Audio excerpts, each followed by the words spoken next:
Kalau kita pergi dalam tradisi ilmu hadis, Imam Ibn Al-Jawzi dia ada quote satu perkataan yang cukup menarik. Ialah ada ulama ni dia khilaf dalam isu mana nak didahulukan dalam menilai hadis. Apakah riwayat terdahulu ataupun dirayah terlebih dahulu Kebanyakan ulama di Saudi ni kebanyakan dia letak riwayah muqaddamatun ala dirayah. Riwayat itu didahulukan daripada riwayat dirayah. Makanya kalau kita pergi ke Saudi, apabila timbul tentang isu umur Aisyah kahwin dengan Nabi, dia akan tetap mengatakan 7 tahun. Sebab ada riwayat. Tapi kalau pergi kepada orang yang tradisi ilmu alik India, Pakistan. Tapi Syekh Muhammad Al-Ghazali dalam kitab dia As-Sunnah An-Nabawiyah, dia menyatakan ad-dirayatu muqaddamatun ala riwayah. Dirayah lebih dahulu daripada riwayat. Hadis yang cerita Nabi Muhammad kahwin dengan Aisyah tu memang sahih, diriwayatkan oleh Al-Imam Al-Bukhari dan juga ulama lain banyak yang riwayat tu. Jadi dalam pengajian Pakistan dia letak asal dirayah muqaddamatun ala riwayah. Makanya betul ke Nabi Muhammad kahwin dengan Aisyah masa tu Aisyah 7 tahun? Segi logiknya bila kita semak, kita dapati ada riwayat lain dalam Sahih Al-Bukhari juga menceritakan kisah Nabi Muhammad, kisah sahabat Nabi yang pergi dekat Habsyah pada ketika itu adalah tahun 5 kenabian. Dan 5 kenabian dengan hijrah itu pula 8 tahun. 8 tahun, 2 tahun Nabi Muhammad kahwin dengan Aisyah pada tahun 2 Hijriah. Maksudnya umur Nabi kahwin dengan Aisyah di situ dah 10 tahun. Itu tu cerita tu pula yang menceritakan itu adalah Aisyah. Bermaksud Aisyah dah besar, bermaksud bukan 10 tahun, mungkin lebih.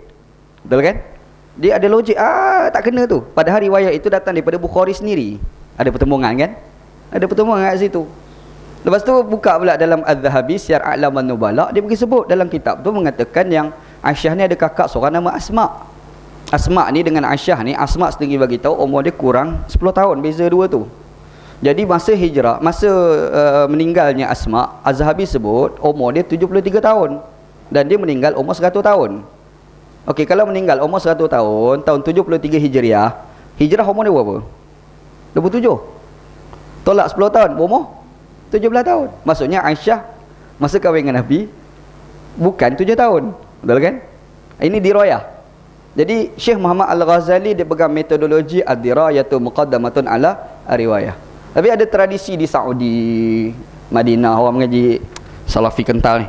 Kan? Dia kata tak, riwayah muqaddamatun ala dirayah. Faham Ini disiplin ilmu. Syekh Al-Imam Ibn Jawzi disebut dalam kitab Al-Mawdu'at dan dikut kembali oleh Imam As-Sayuti dalam Tadribur Rawi. Dia kata Imam Ibn Jawzi ni ada sebut idza ra'aital hadith yukhaliful uqul yubayyinul usul yunaqidul manqul fa'lam annahu mawdu'. Bila kamu tengok satu hadis tu dia tak masuk akal, menyalahi logik makul, dan juga menyalahi asas-asas agama dan menyalahi bagi nas-nas yang lain, mangkul, nas-nas yang lain, fa'lam annahu mawdu'. Kamu kena ketahui hadis itu adalah mawdu'. Mawdu' di sini ada dua tafsiran.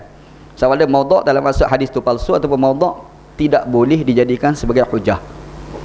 Sebab kadang-kadang hadis itu sahih tanpa dinafikan, tapi tidak semestinya dibuat hujah. Sebab itu perlu dibezakan di antara dalil dan istidlal. Ramai orang kata sama dalil. No, dalil satu part, istidlal satu part yang lain.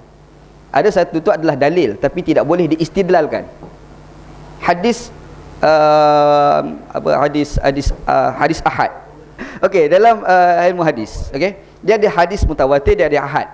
Ahad tu pula dia ada yang sahih, dia ada hasan, sahih li zati li ghairi kan. Lepas tu ada hasan li zati li ghairi. Okey, kita kata hadis sahih. Hadis sahih, hadis tu sahih tak ada masalah. Tapi hadis sahih yang gharib. Hadis ni ada gharib, dia ada aziz, dia ada masyhur, betul kan? Okey, sekarang hadis tu adalah hadis yang sahih dan hadis tu adalah hadis yang gharib. Boleh tak hadis gharib yang sahih itu dijadikan hujah? Soalan. Itu khilaf. Imam Abu Daud dia sebut dalam risalah tu ila ahli Makkah.